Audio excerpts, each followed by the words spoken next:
Minnesota lawmakers have been able to get gun control policies passed in recent years. In 2023, a DFL control legislature passed expanded background checks.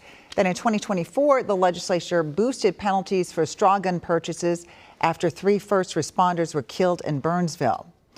Minnesota does have a red flag law. It is designed to take guns away from people who are at risk of hurting themselves or someone else. It's a tool law enforcement and others can use to save lives. Senior investigative reporter Jennifer Mayerle has reported extensively on this newer law, so it's good to have you back, and obviously time for a refresher. Yeah, we want to let people know about this tool that is available. Now, the red flag law went into effect in 2024. It allows a family member, police, or a county or city attorney to take action. So they can petition the court to have a person's guns removed or to temporarily prohibit someone from buying a gun for a period of time. Now, a judge can grant a petition for 14 days and up to 1 year.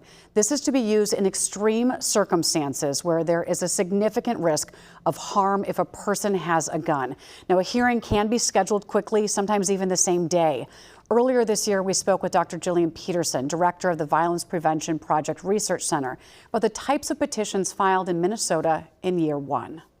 There have been threats of violence to a school.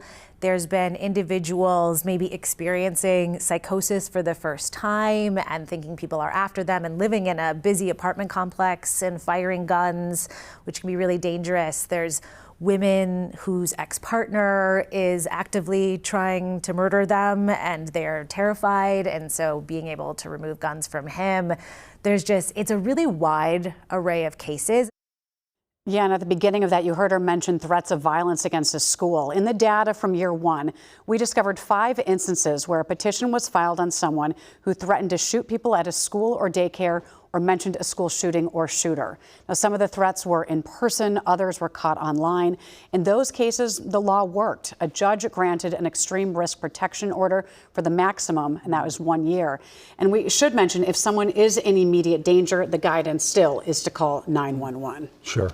All right. Thank you, Jen. Good information, Jen. Thanks.